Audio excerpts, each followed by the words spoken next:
Go take my packages to the UPS store. Oh, don't be such a whiner and go down there. Will you Okay, go Rob. there? He can't. Just one thing he can do is hold you. He might step out there and hold your hand. I think I can contain myself. Oh, you're talking about you can't control yourself. Yeah, I'm not worried about what he's going to do to me. I'm worried about what I might do to He him. won't never Just see. walk in there, he won't never look at you. As long as you don't turn your red lights He on was the coming side out of Walmart one day, pushing his little buggy with his little six-pack in, and I mean, I was like right here. Chris, And I mean, I didn't even check up. I did not check up. That son of a bitch got wrecked his buggy. And I'm like, what the hell's wrong with you? Like, Chris or Bruce? Chris. I don't ever see him. Every time I see him, I'm like, hi, Chris. He got his house fixed. I asked him, what's up? Your house got that big hole in front of it still. So I can't get the adjuster, which PJ Rogers fighting that too. Yeah, I love him all. My son the other day, because he don't know when to keep his damn mouth shut. I know.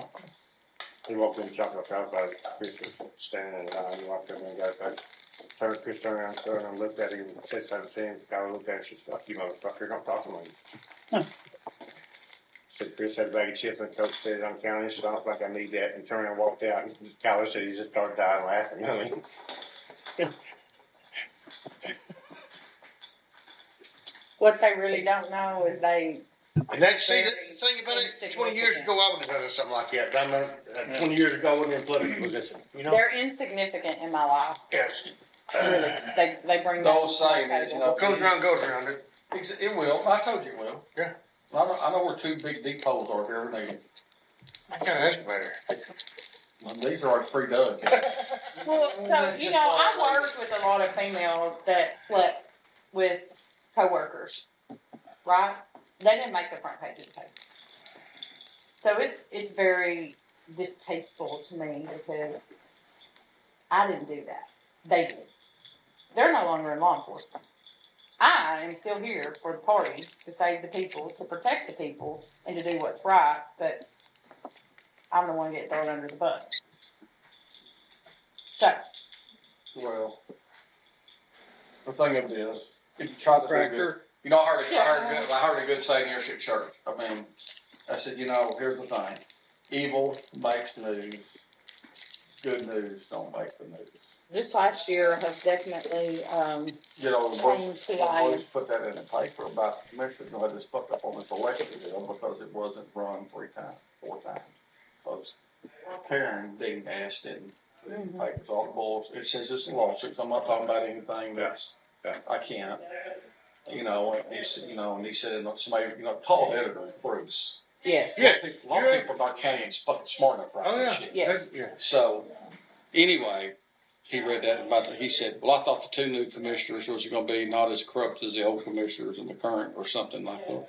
My dad said, I started going down there and just killing him. He said, I'm fucking 86 years old. I ain't got no blues. I'm going to go hang out with your dad a while. That's what I told Clarity one day. I said, Dad, he said, why are you all so upset? My dad said you can climb on top of the house. I talked to your dad twice. Do you know what my papa would have done? He whooped his ass. My papa would have walked his big ass down there and whooped his ass. Like, Orville would have used it for toilet paper. It would have been, like, he would have never mentioned my name ever again. And I'm like, why does everybody else got somebody to go defend them? Like, I hear everybody say that. Well, I went down there and told Bruce Willingham, and then he didn't do it again. He's a big old man. Yeah. So that man had some big hands on him. He did. Good Lord. That's a big man. So I told him, my papa was here. This shit could not. If my daddy hadn't been run over by a vehicle, he'd have done been down there. Well, if it would have been before I was saved, I'd have done been in there and flipped his desk over and tore his office. Well, I mean, Jesus flipped the tables too. Dad run him out of the temple. Like, yeah, that's the first thing he's wearing. But what people don't realize is, which really for us, and I may be wrong, people have saw through it. Like they're moving past it. Oh, yes. But there's still that underlying, and you still have some of those same people. But we don't read the paper, so we bought a paper because I was just shocked when they put Sanders in the paper about burning that. I think everybody was shocked. Everybody bought that paper. People were messaging me like, I said, did you read the last line? Where he said, whatever Sanders has been reputable citizen or whatever, and taking pictures for the McCurtain Gazette. I said, well, he didn't say that about high for important. And they're both He didn't tell them that they worked for him. Yeah, but the thing of it is, We actually told the truth. I've known 2 or 3 hitmen that were very quiet guys. Yeah. And would cut no fucking mercy. Yeah. In Louisiana. Because it was all mafia around Louisiana. Oh, yeah. Yeah, but here's the reality. If the hair on his wife's head, Chris Willingham's head, or any of those people that really were behind all that, if the hair on their head got touched by anybody, who would be the bad guy? Who'd you blame for? Yeah. I don't even speak. Like, I have never even had a conversation with that woman. Because we don't even live in the same universe. I'm not going to give somebody an in. Say I did anything. One of these days I'm gonna bounce his ass head off the freaking I think I'm gonna French kiss him next time I see him. Like Jerry Gill used to do Michael Lappin in The Office. Lay it tongue down. I mean, she'd just slurp his face. Did you ever get one from her? I bet you wanted one, didn't you? No. Oh no, she pulled at me like the plague. She hated Larry because Larry defended me. And I can't find a seconder usually when I propose, but I don't care. I don't need a seconder. My own opinion is enough for me, and I claim the right to have it defended against any consensus, any majority, anywhere, any place, any time. And anyone who disagrees with this can pick a number, get online, kiss my ass. A representation is made that the quality of legal services to be performed are greater than the legal services provided by other lawyers. I'm Harry Steele. You found the Backstory Podcast, number 152. No recreation. I'm joined today by Brandon Mosley, reporter. Hey, Harry. In Moody, Alabama. How's things? Oh, going pretty smooth. So I'll give you 2 Reporting on hints. Montgomery. I'll give you 2 hints who those county commissioners and sheriff were talking about hiring a hitman to kill, Brandon. Probably a podcasting attorney. No, not a podcasting attorney. Just a guy like you, a guy that works for the local newspaper who's writing all about their dirty shit. And, Big Oliver, my papa would have just whipped his ass and that'd have been the end of it. But now we got to go to Louisiana where they all mobbed up. Yeah, that tape is why smarter people than the ones speaking there have their attorneys, and they hire attorneys and communication specialists to handle their communications for them. No doubt. So there's a lot of things said in that conversation that cooler, more intelligent persons would not have let get out there. Well, it sounds like every bullshit session that's ever happened before or after a county commission meeting, anywhere, anytime in the state of Alabama. Again, that's why I would recommend people to hire media consultants and make sure everybody's cell phone's off before they come in the room. Yeah, I mean, leave the cell phones at the door if we're going to talk about hitmen. All right, so you wrote wrote the policy I have. If I'm talking about hitman, yeah, there ought to be no cell phones in the room. So I thought we'd talk a little bit about it was 420, what was that, Friday? And let's see, Elon Musk rocket blew up, and I guess a few days before, the Speaker of the Alabama House came out and said Alabama will not pass recreational marijuana in the next 4 years, meaning this quadrennium. Is that because of his leadership he's not going to do it, or we can't do it in that period of time, or... He said outright the Speaker will not let it on the floor. So, he's, in an open press conference with reporters, told reporters, we had a young reporter ask him the question about it, and he said this was right before the not the medical cannabis, but the Cannabis Coalition had their marijuana legislative field day, and basically, the message was sent pretty boldly, yeah, don't bring a rec bill, it's not going anywhere. Did you watch 60 Minutes this week? No, I missed the 60 Minutes this week. All right. So they kind of did a collage of a couple of different stories that they've been following in California about the prosperity that was promised from the recreational marijuana out there. Yeah, they thought that when they went legal, all of the illegal black market weed would disappear and the legal would get all of that market. But they taxed themselves so high that it's cheaper to buy from the drug dealer on the street who's importing Mexican weed than it is to pay for the legal California weed. So everybody's got a surplus.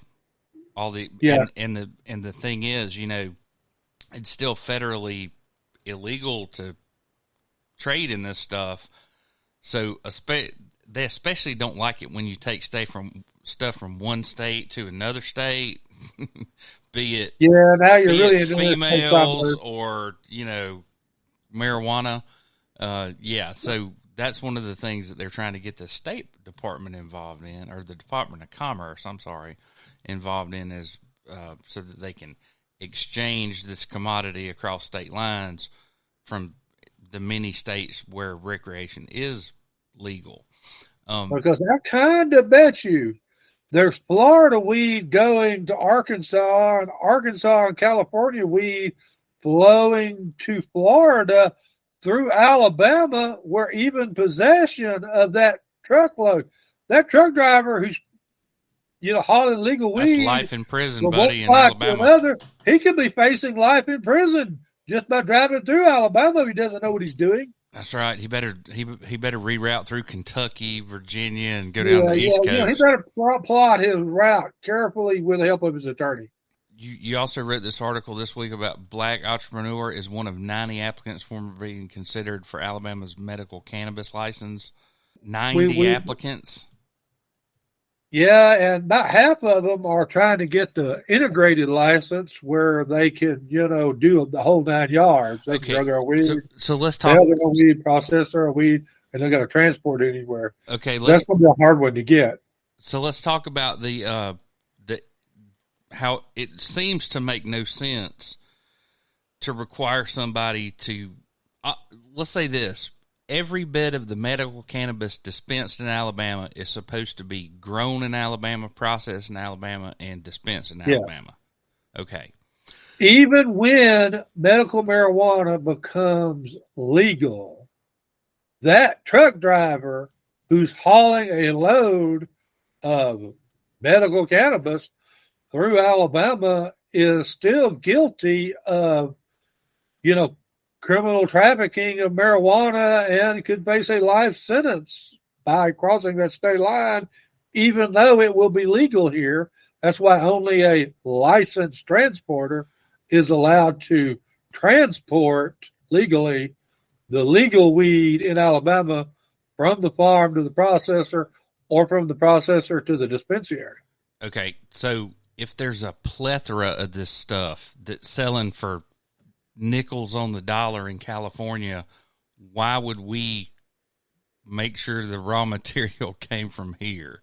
Do you see what I mean? We want our friends in Alabama who grow their weed to make money. Importing weed from out of state is illegal under our medical marijuana law of 2021. There you go. So it's all got to be our friends to make money. We don't want to be getting a bunch of surplus stuff from California that they can't sell out there. So did you see the lanyard this week? Nope, missed the lanyard. Okay, well it's about all the sweetheart leases that the state's in charge of alcohol in Alabama too, right? If you buy liquor, it must be from the wholesaler, Alabama Beverage Control Board. You must buy. You can have a liquor store. Brendan and Harry could start a liquor store, but we would have to buy wholesale from the ABC store. I mean, from the ABC, board. Right, their warehouse. Even though Brandon and Harry know we could drive to Douglasville, Georgia, and buy the stuff from a private liquor store there cheaper than we can buy at wholesale in Alabama. Right. And then we make sure all our buddies in the commercial real estate arena are happy with our fat 10-year leases or 25-year leases. I have no earthly idea why the ABC stores lease anything. To me, if you have that monopoly, it would have made a whole lot more sense, 40 or 30 or 50 years ago, to have built and owned standalone liquor stores. Across the street from every sheriff's department. That's where I would put them. Yeah, it's like, hey, we're going to be right in the middle of your town. Nobody else is going to get to sell it except us. And we know the drunks will come by, their booze to get boozed up because that's what drunks do. Okay, so you're telling me that Harry and Brandon could go get a medical cannabis license just to be a dispenser? Yes, but now we missed the deadline. So the people that, the 90 applicants, they're the only ones that can get it now because they met all the deadlines and, qualified for their application to be considered. Okay, and we still don't know who's rating those applicants. It's still a secret subcommittee of the committee?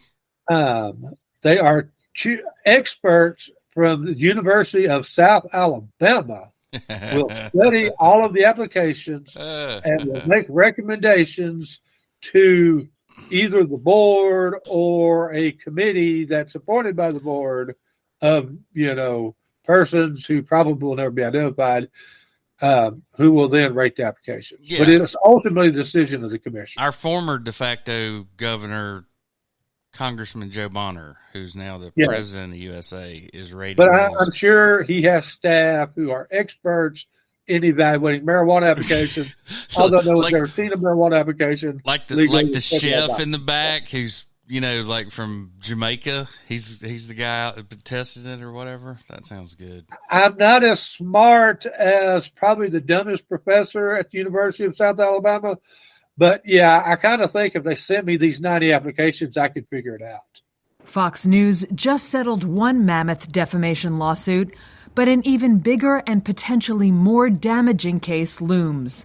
The conservative news network, which shelled out nearly $788 million to Dominion Voting Systems for allegedly airing false claims that Dominion helped rig the 2020 U.S. presidential election, now faces a $2.7 billion lawsuit from another voting technology company, Smartmatic USA, which also claims Fox knowingly spread false information that its equipment was used to flip votes in favor of now President Joe Biden. Smartmatic is seeking billions in damages from Fox and 5 individuals, including on-air hosts and one-time lawyers for former President Donald Trump.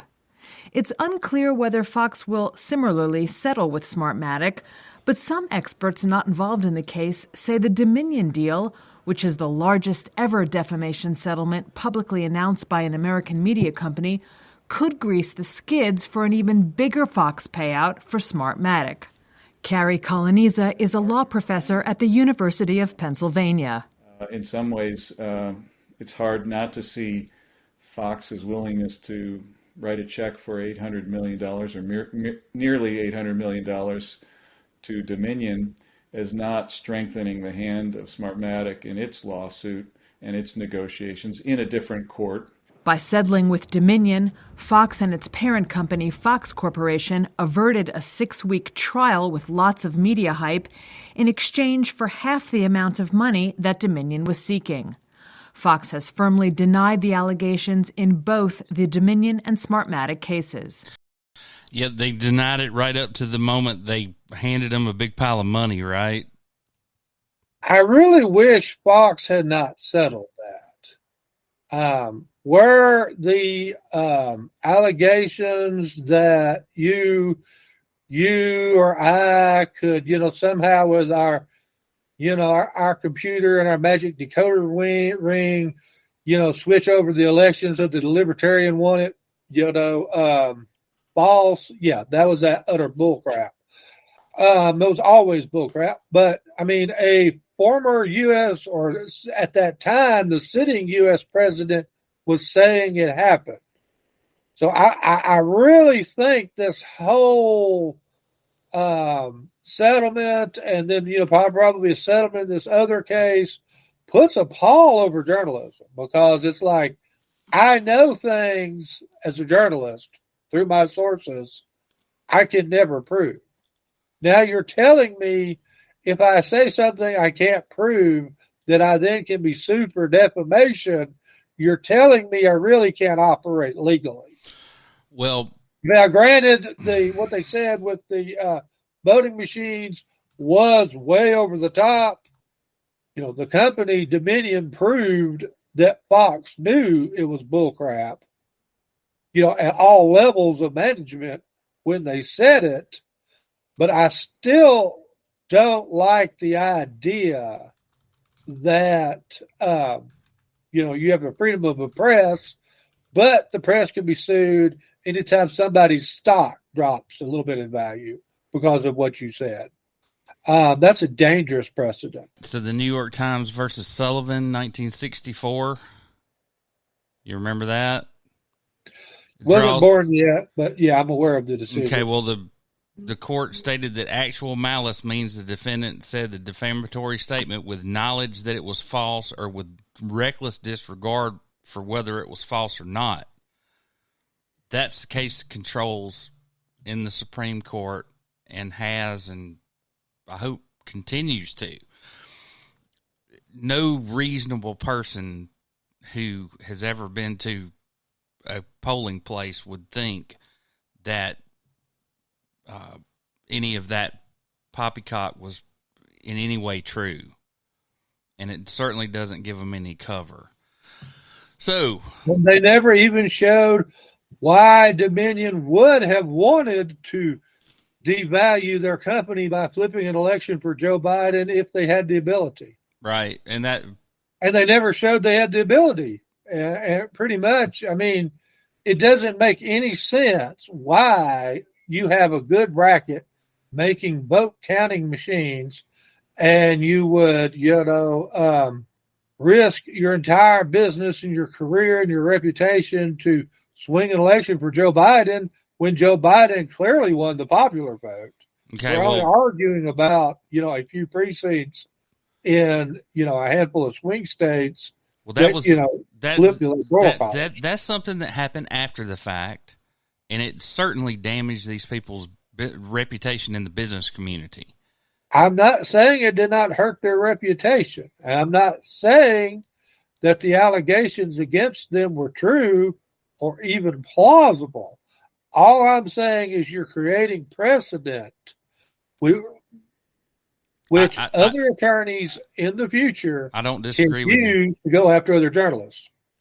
In certain circumstances. Freedom of the press. Granted, you can't use the press to completely slander somebody, which Fox News arguably came awfully close, if not breached that standard. I'm still saying there will be consequences to this above and beyond, whatever this costs Rupert Murdoch and Fox shareholders.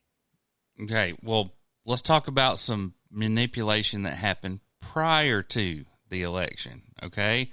So it turns out the FBI had Hunter Biden's laptop in 2019. They knew it was real. So right before the election, Joe Biden's presidential campaign prompted former acting CIA director Mike Morrell to help Biden by organizing 50 colleagues to sign a letter in October 2020 falsely claiming that the damning emails from Hunter Biden's laptop published by the Post were Russian disinformation. So who are these 50 sons of bitches, and why aren't their names on the front page of the New York Times? That's a really good question.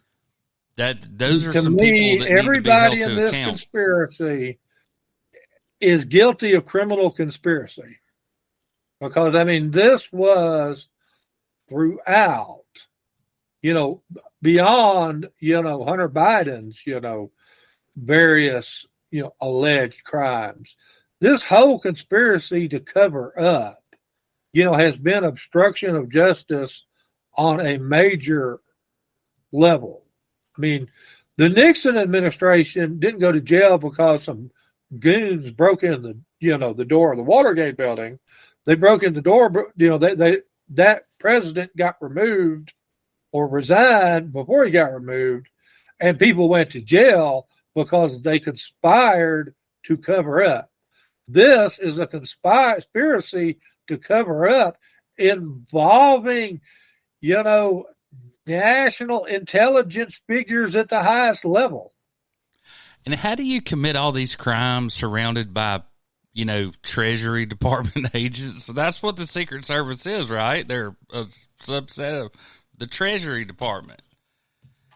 How in the hell can he be doing all this stuff? If stuff? I was going to do a conspiracy to do illegal stuff, it would be like, why aren't we using shady attorneys and, like mafia goomballs? I mean, they're going to the CIA. I mean, this is 007 bullcrap, to keep Hunter Biden from going to jail and for any of that get out where it might influence an election. And who's he playing with? China and Ukraine. The international espionage element to this, people have got run out of there in the 50s for just having a few friends with some weird political views. Right. To have a vice president's son with the business contacts that Hunter Biden had, or probably still has, and there not be a special prosecutor. Yeah, you give me. This has independent counsel written all over it. Yeah, look, here's what you do: you put an independent counsel together. You get a couple of these FBI guys that follow spooks around, and you follow the paintings all the way back to China, and you find out who's actually bribing our government. Every dollar that Hunter Biden has ever made in the last 15 or 20 years needs to have an FBI agent tracking it down, figure out who gave it to him and why. And the damn report. Because there's been more than enough evidence to not prove, but establish a reason, probable cause to investigate Hunter Biden. Dude, and it's an orgy of evidence, literally.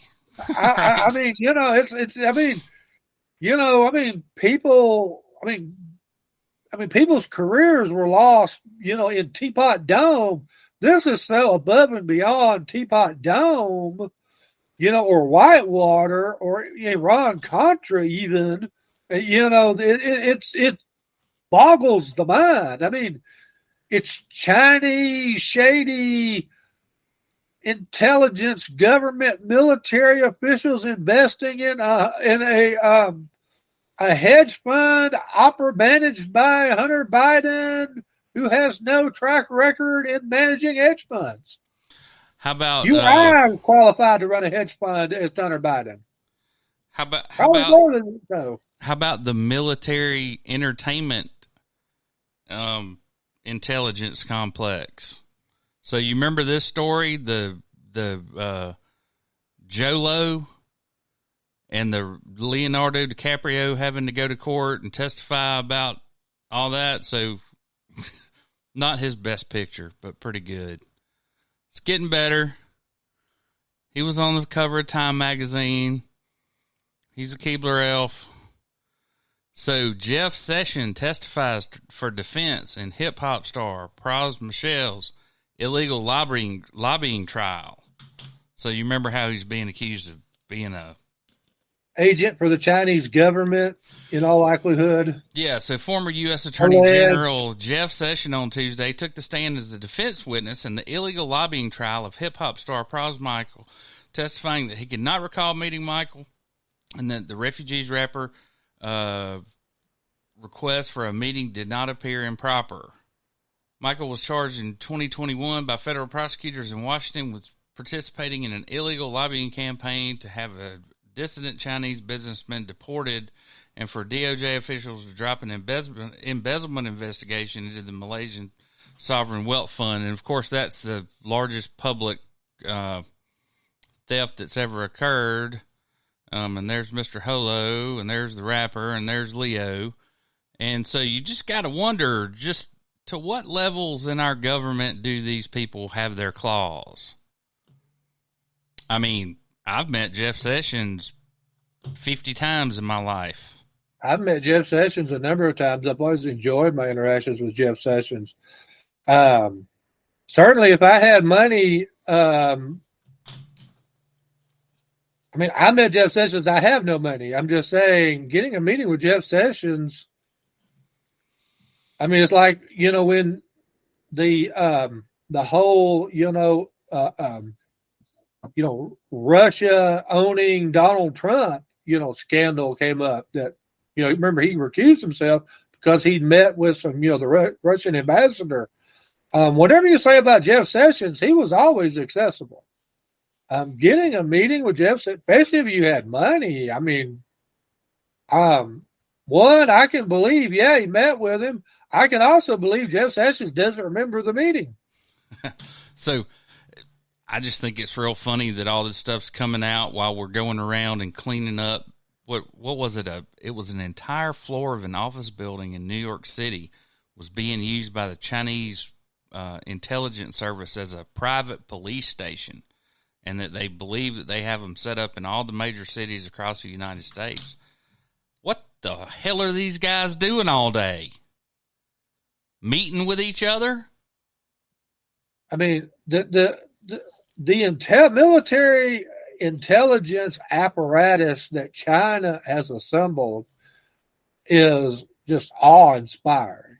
I mean, I've been told that if you're like a democracy activist or something in the U.S. from China, you're led China for the fear of your life. That one, they know everything you're doing, and who you're seeing to, talking to. You're under constant surveillance, even over here. And, they still have your family over there to use, as bargaining chips with you, so you don't do anything that just might, embarrass Mr. Z. Don't mess with Mr. Z. Yeah, we got a couple of those around here. So, Brandon, back to the Alabama legislature for a minute and things down home. It looks like on Tuesday, April 11th, the Alabama legislature passed legislation that sponsors hope will lower insurance rates for bars and restaurants serving alcohol. So the Dram Shop Act requires people who serve alcohol to assume liability for the intervening acts that may occur once someone leaves their bar. And they have to carry a pretty hefty insurance policy. Now, my understanding is that there are only 3 or 4 different insurance companies that provide that. Is that the impetus? There's only 3 carriers operating in the state of Alabama now, and a minimal $100,000 policy that it'll cover $100,000. You and I both know somebody gets killed, you're probably getting sued for $2 million. But $100,000 policy is probably going to cost $35,000. Okay, and that sounds like a pretty good trade-off for being in the trading in liquor business. You have to come ask to sell insurance here, and the insurance commission decides what insurance you can and can't sell. They're Zeus when it comes to this. So if Blue Cross, they could require former Blue life Cross and health agency. I am very familiar. Yeah, and they can say, you know what, Blue Cross Blue You Shield. have to go through in order to get licensed to sell even the simplest of coverages, and the hoops you have to, maintain to continue to do that. And Right, but they could say, hey, anybody that wants to sell insurance in Alabama, you must sell Dram Shop insurance. Well, then They can rest of waive it the would they hire wand. for liability. Okay, well they Because- don't want the liability. Nobody wants to be involved in this Right. because our we had 100%. If Harry's bar sold Bob two beers, two alcoholic beverages, and Bob goes out and crashes his car and kills a family. That's all we needed for Harry's bar to pay that family's heirs a judgment. And that $100,000 policy will help. It won't help that much. And again, there's nothing to prove now with a new standard. It's not that you have to prove that yes, the person was intoxicated. Yes, they bought the liquor at Harry's bar. Now, that's the new standard with the Dram Shop, change is that the waitress at Harry's bar had to have known that Bob was drunk and that he was visibly intoxicated. When he caused that accident. So the first thing you teach a waiter or waitress at a restaurant that serves alcohol or a bar, the answer, if anyone asks, is that person looked completely fine to me. Yeah. By making it a lot harder for plaintiffs' attorneys to get settlements, it's going to mean that more carriers will want to be selling Dram Shop insurance in Alabama because it's going to be much harder to get jury verdicts, we hope. We do we? Well, I'll tell you what, if they run, if you're out at your mailbox and get hit by some drunk who just left the bar, I think you'll be calling me and saying, how do we get around this new Dram Shop law? So, well, there are better attorneys than you that's figuring out a way around that. They're. Yeah, I'm not staying up late at night. There'll be a whole tinkering with that in my mind. Of high-dollar plaintiffs' attorneys like, okay, what is the vehicle we use to get around that? Because a very high-level group of attorneys for the insurance companies wrote this legislation, I am sure. I'm sure they did. So, Brandon, who wrote the game plan? The Business Council of Alabama, maybe? They endorsed it. They endorsed it. I'm sure they wrote it. So Governor Kay Ivey signs the game plan legislation. These are 4 bills to extend and expand the economic incentive tools available to state financial planners. The Alabama legislature passed the package of bills on Thursday morning, promising the 4 game plan bills are the plays Alabama needs to call to have a bright future. And you can see all the buzzards hovering around the governor. And we got Democrats, we got a woman, we got Republicans. We have a diverse group of sponsors. We got a leprechaun. All right. If there's a leprechaun in the legislature, he would have got sponsored one of the game plan bills. Okay, so I want to do a little bit of a deep dive because I don't know anything really about this company. Do you know about HudsonAlpha Biotech Center? Yeah. Nonprofit up in Huntsville that's creating a new future for us in like everything. They're doing agriculture research, genetics research. The state, I think, has plowed a bunch of money into HudsonAlpha to help them in their mission of advancing us into the 21st century world of biotechnology.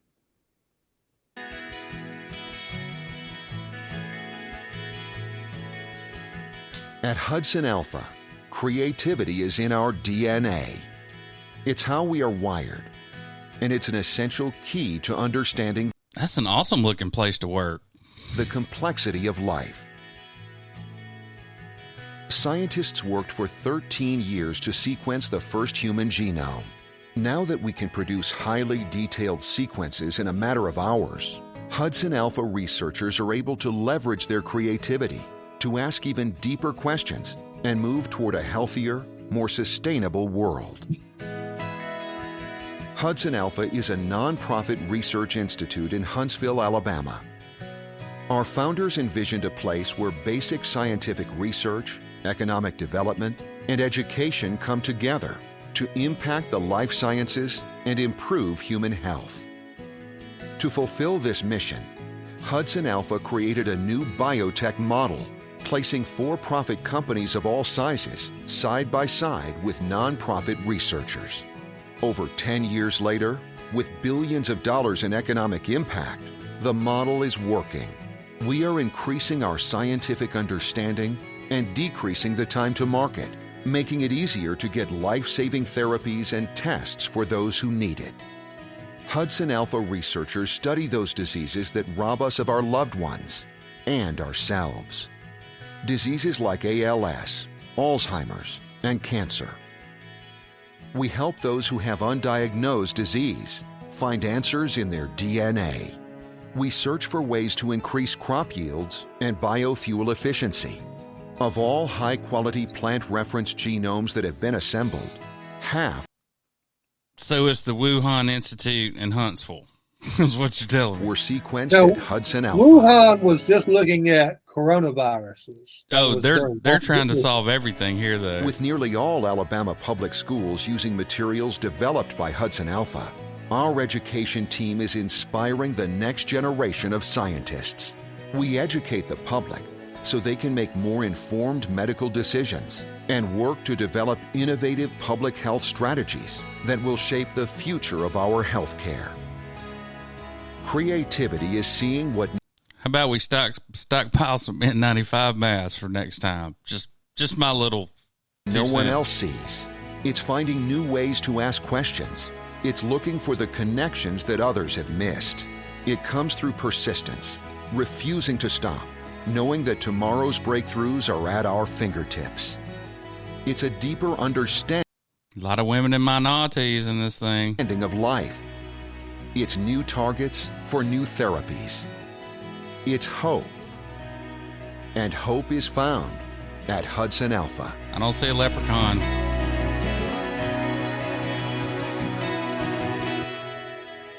The dream, if they ever get there, is to, take the patient's DNA and customize a cure for whatever is ailing said person, that's customized to them, so that you have the, instead of just like we do now, hey, this drug works 60% of the time, 20% of the time it's a debacle, or doesn't, or actually more harm than good, but 60% of the time it works, and we just use it and hope you get better. We're hoping at some point here in the future, we'll be able to see, exactly what the DNA is of the individual patient and target cures to that patient. Not there yet, but working on it. Well, the HudsonAlpha campus in Cummings Research Park now has 50 resident companies with 1,590 jobs tied directly to the institute or its associate companies. Those jobs and another 1,096 calculated multiplier jobs bring the total to nearly 2,700 people working in the bioscience, including research, pharmaceutical, medical testing, medical devices, and agriculture, according to a study by the Center for Management and Economic Research at the University of Alabama in Huntsville, which I'm sure is one of their partner agencies.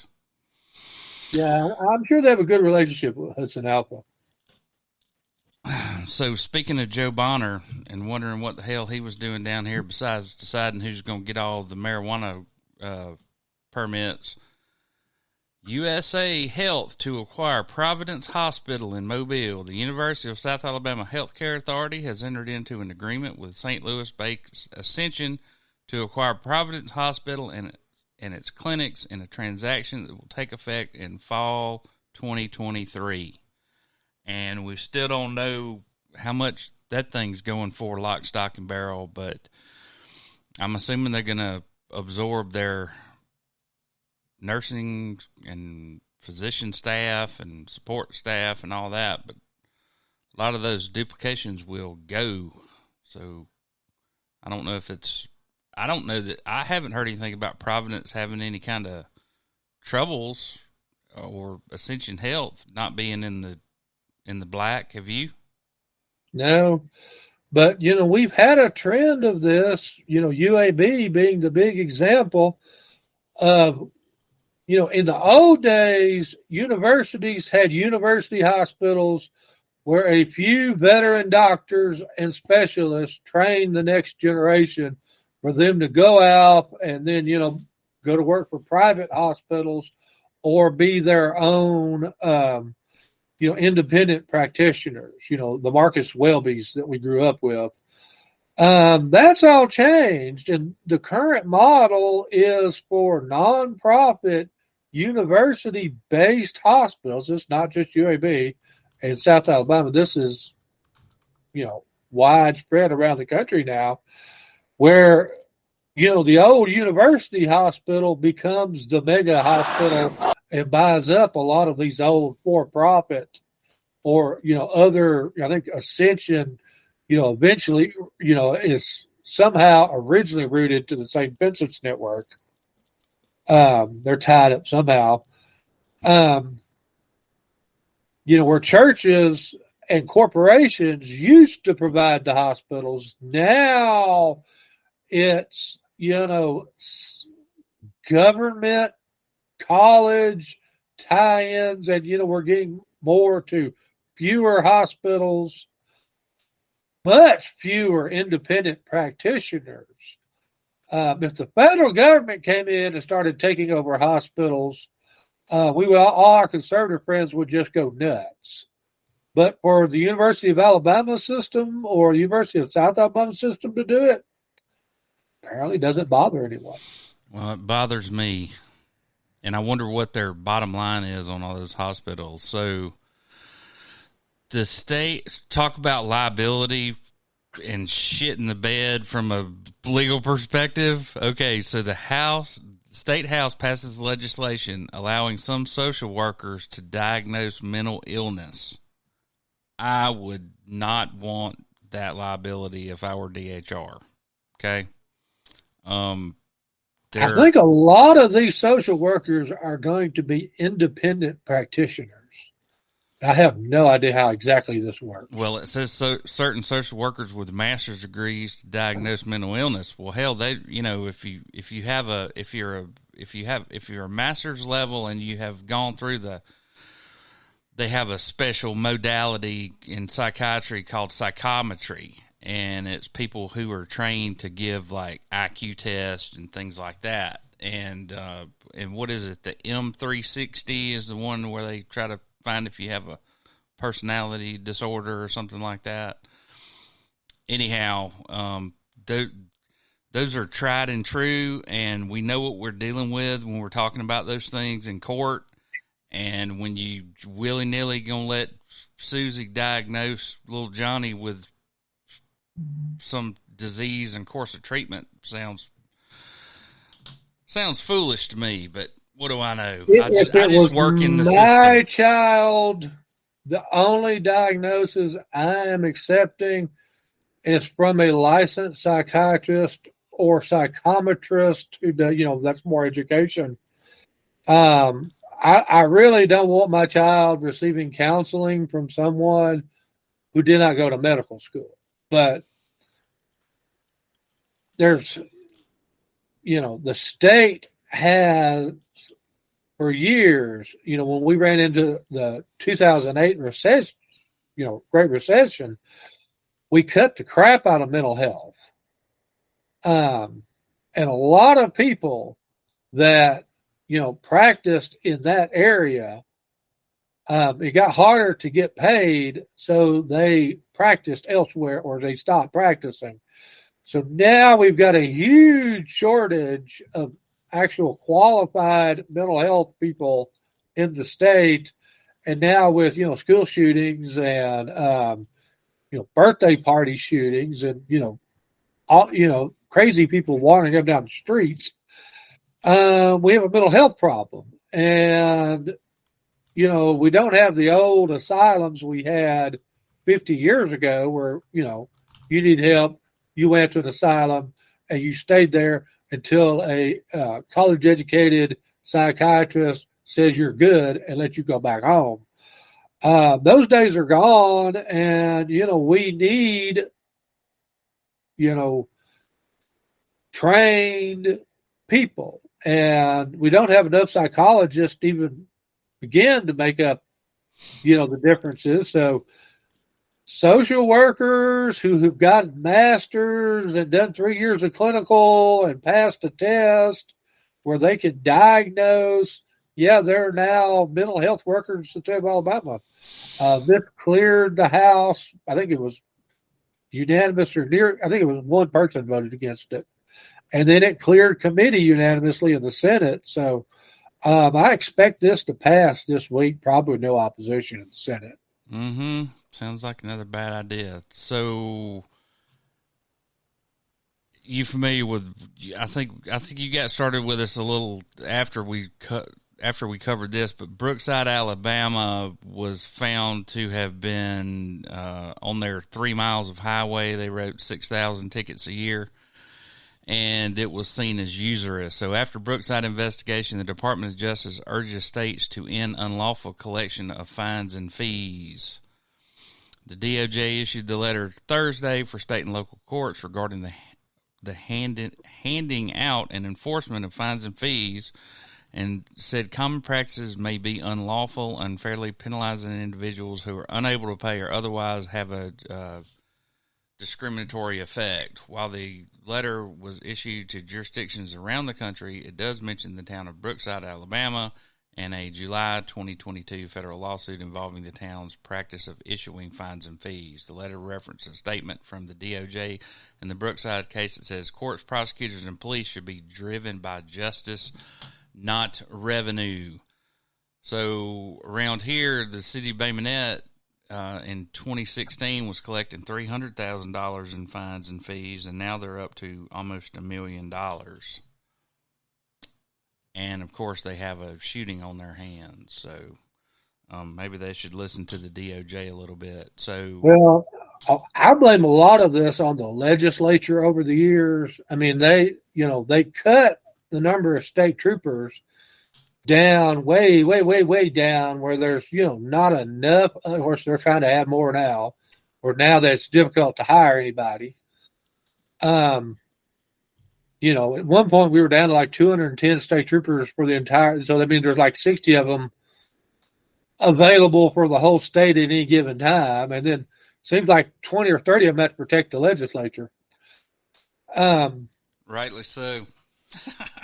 So, I mean, without the locals out there on the roads, it would be completely lawless. I think I drove to this weekend to Atmore and back again. I may have seen one trooper, and he was just parked on the side of the road. I guess to get paperwork from his previous stop or something. So okay, well, we're not talking about Irondale. Well, Alabama. I'm not saying. I'm just saying about we usurious needed bullshit. the locals to step up, and in some cases, the locals. You ask them to step up, and they're like, hey, this is a cash cow. We're going to play it. That's right. That's what happens in Brookside. And civil forfeiture and all those things that go along with all these stops and bullshit arrests and harassment of people. Okay, so, Brandon, this is something I simply do not understand. If you go and improve a piece of property, you have to go to the health department. You have to have a PERT test performed on the property to make sure that it will diffuse the water into the ground, and you have to get a permit. And so Representative Sewell and Mike Rogers introduced bipartisan legislation to address rural Alabama's wastewater issues. And I guess they're going to make grants available to upgrade water systems and install septic tanks on private property. You know what would happen to me if I'd let somebody go fix these people's yard, much less put in a septic system? They'd put us all in jail. To me, if you don't have the money to, install and maintain a septic system, it means you're too poor to own a house, and so you should sell it and go live in an apartment. But that's not how politicians think, and fortunately for, rural homeowners, there's a grant program. If you don't have the money to replace, to your field lines, or, you or your granddaddy put in a septic system that's not up, that was outlawed and doesn't work, there's federal money out there you can tap to go make everything right. Now, it'd be interesting to see how many of these folks actually take advantage of the money, or they just keep ignoring, that smelly mud puddle behind their house. Mm-hmm. And it's getting into the creeks and everything else. I understand the logic behind it. I'm just telling you from a historical perspective, you can't use public money on private property. I agree with that in principle, but that's not how this world works. Okay, so let's talk about, so this is Will Dismikes, and he is the former state representative who got in trouble for going to a Nathan Bedford Forrest memorial service. Yeah. And that got the he was attention a rising of someone. star, and then his star crashed, and it crashed quick.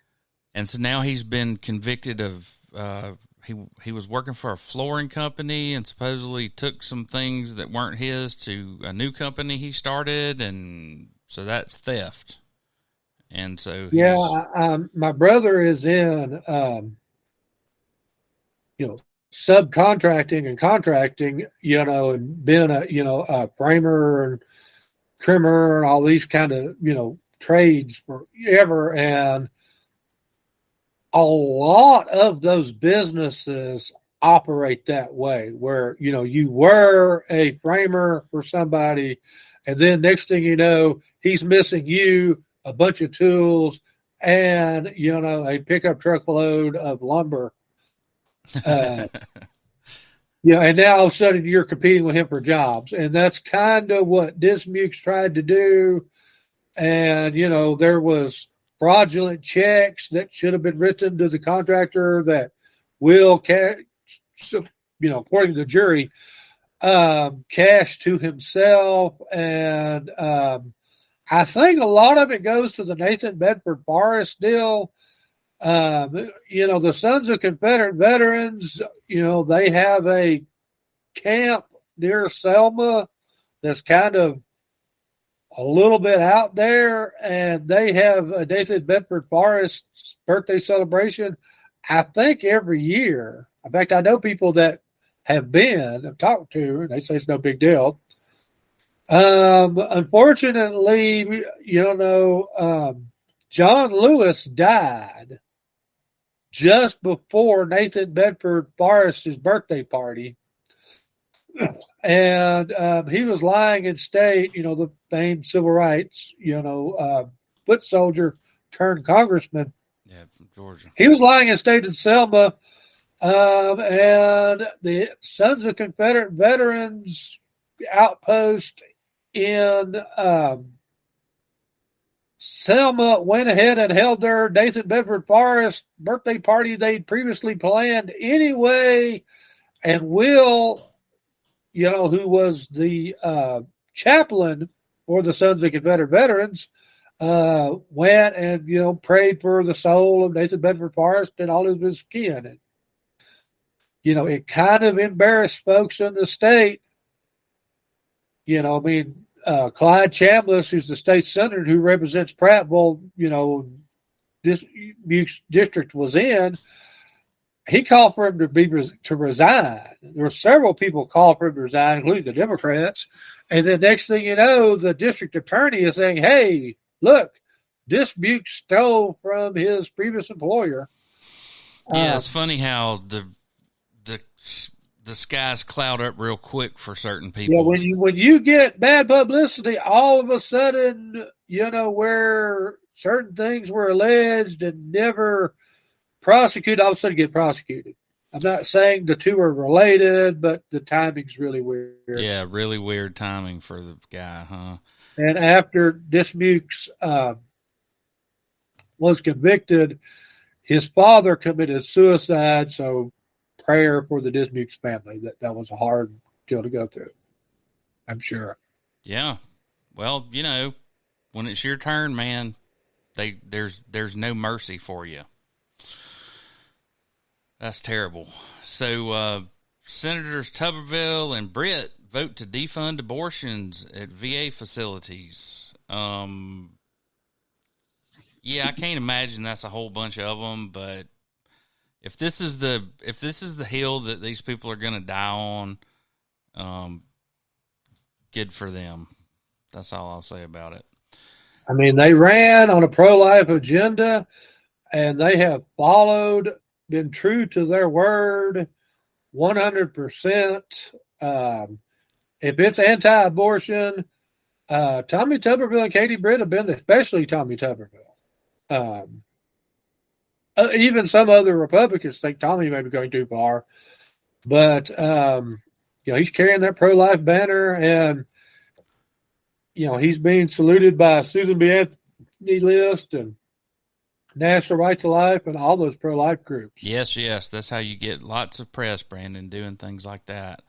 So, Senate committee advances education reform legislation. On Wednesday, the Alabama Senate Education Policy Committee advanced legislation with several education goals, including requiring that future Alabama high school seniors must meet at least one college or career-ready benchmark to graduate. And I think we talked about a little bit about this last time. So there's a tradesman track, a college track, a military track, and a dummy track. Well, there's not a dummy track. You're either going to college, or you're going to the military, or you're going to career. Now, if you're a dummy, we'll try to find you a career path that you can go.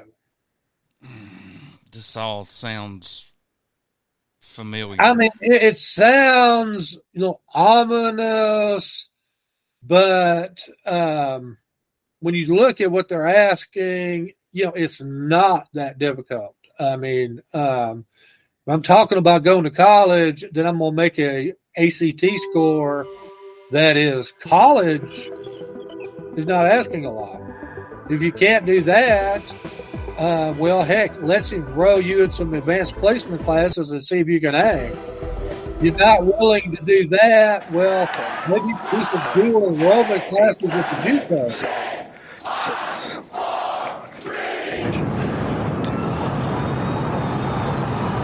Biggest rocket ever made. It's got 36 engines.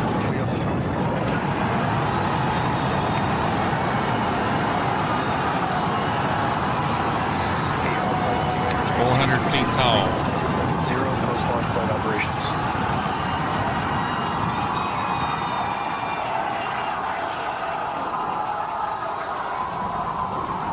Booster after chamber pressure is nominal. Oh, I see a little flash. 2+33 seconds into the test flight of the inaugural Starship vehicle. Tower cleared, we're into pitch over. Propulsion reports first stage engines nominal. What a sight from the ground cameras at Starbase. We're flying at twice the thrust of the Saturn V heading to space. Acquisition of signal, surface proceed. We're throttled down and throttled back up. Going through the period of maximum air.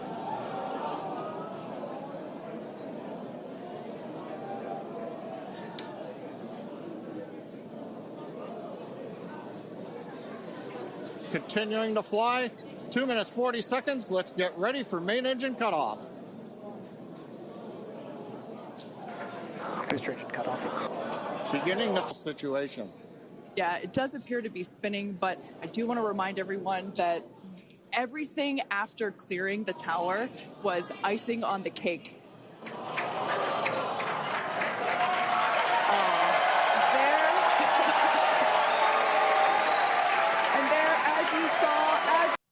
Yeah, I don't know why anybody's clapping about that. Do you?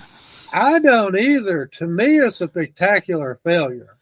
Now, did we learn some stuff from it? Yeah. But, I mean, to me, there's 36 engines. Think about this. I've had cars where I can entrust the one engine. If I need 36 engines to fire all at the same time and give me everything they've got for me to get where I'm going, it doesn't take much for me not to get there. I mean, I applaud the effort, but, you know, to me, this seems like a design that's, I mean, I don't know how you ever approve an actual astronaut to ride this thing, which is the plan. Well, I mean, this is twice as powerful as the space launch system that NASA's been working on for 20 years. Right. I don't know, man. It's twice the thrust of the Saturn V rocket. Wow. And we went to the moon a few times and realized, what after Apollo 13, that's a dangerous puppy to play with. Sorry. The county district attorney says that he believes all the shooters are in custody in the mass shooting which happened in Dadeville. ABC 3340 Cynthia Gould is in the newsroom with what's next in this case. Cynthia?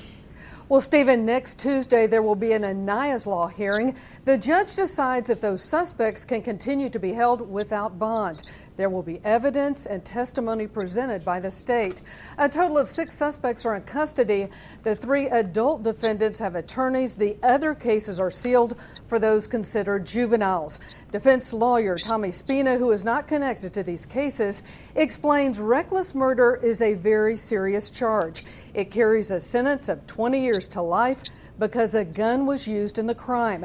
And the prosecution doesn't necessarily have to prove who fired those fatal shots. People act in concert with one another. He taught me municipal law. Isn't that funny? Then it's effectively a partnership in crime, and you would be responsible for the acts of your co-conspirator, whether you did them or not, and even whether you knew about them or not. If those acts were, lawyer speak coming to you, reasonably foreseeable. Now, District Attorney Michael Segrist says more charges will be filed at some point to cover all the injuries to those shooting victims who survived. 4 are still in the hospital. In the newsroom, Cynthia Gould, ABC 3340. All right, so Brandon, Dadeville is like the smallest little town you've ever seen. I think people would have a hard time believing that. There's a McDonald's there I have eaten at. And I've been to their Dollar General. And I think they have a Piggly that I've been at.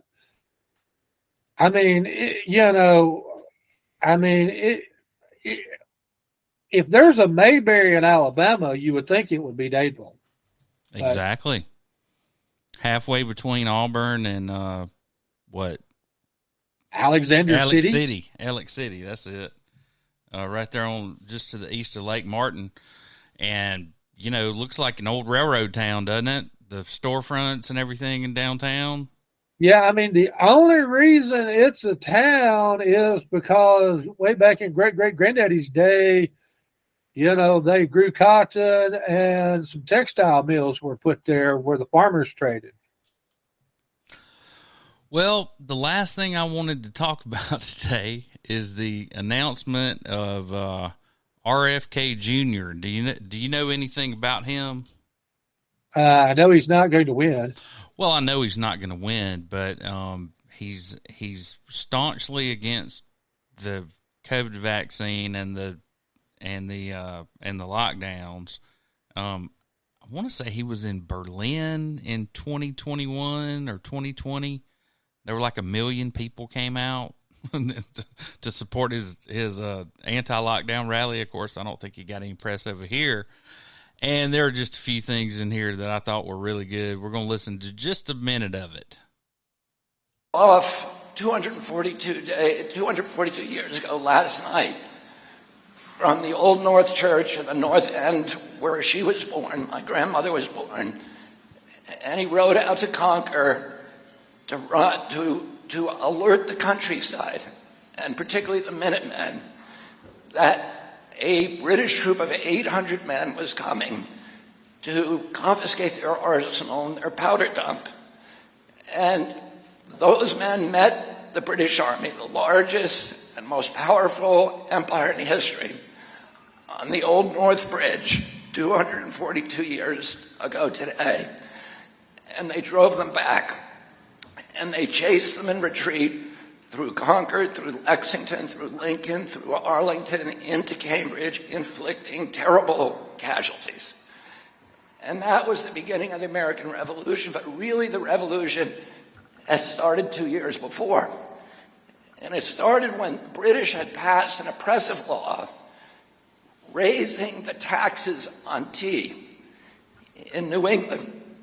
And this was a law that the British Crown made in collusion with the British East India Company, which the king owned shares in, his ministers owned shares in, and most of the aristocracy owned shares in. And it was their plan to impose the tax on New England merchants, but exempt the British East India Company from the tax so that they could undersell everybody and that they would make a profit for their shareholders. So the revolution, and of course, the Americans responded by dressing as Wampanoag Indians and boarding the British East India Company's ships and dumping the tea into the harbor.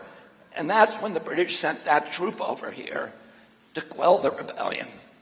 So that rebellion was in part against empire, but the spirit of that rebellion was a fury that the colonists had against the merger, the corrupt merger of state and corporate power. I marry him under a simple stone next to his brother. And 4 years later, I was studying here at college American history, and I came across demographic data that showed that most of those white people who had lined that train track and who had supported my father in the primary in 1968, 4 years later in 1972, they voted not for George McGovern, who was very closely aligned with my dad, but instead for George Wallace, who was an ardent segregationist, who was antithetical to everything my father believed in. And it occurred to me then, and it struck me many times since, that every nation, like every individual, has a darker side and a lighter side, and that the easiest thing for a politician to do is to appeal to our anger and our bigotry and our hatred and our greed and all the lower angels, the darker angels of our character. And that once in a while we get a political leader who tries to do successfully what my dad did, which is to talk to people in a way that gets them to transcend their narrow self-interest, gets them to transcend their fear and their bigotry and their anger and see themselves as part of a community, sees themselves as part of a noble experiment, and helps them to find the hero that we all have in each of us. And my father tried to persuade people that we have to avoid the seduction of the notion that we can advance ourselves as a people by leaving our poor brothers and sisters behind, or that the only way we can get security is to get rid of our constitutional rights. And he tried to remind Americans that we each need to be a hero, and he succeeded in doing that. And his trail, unfortunately, was cut short. I'm going to tell you a little bit about my career and what brought begging him not to allow the lockdowns. And they said because at that time, all of the pandemic protocols anywhere in the world, the WHO, CDC, everywhere, the European Health Agency, all says you never do mass lockdowns. It causes much worse havoc and deaths and injuries than if you do the standard protocol, which is you lock down the sick, you protect the vulnerable, and you let everybody else go back to work. All right. Well, we're going to have to leave it there. Again, thank you for your time, and we'll see y'all next time.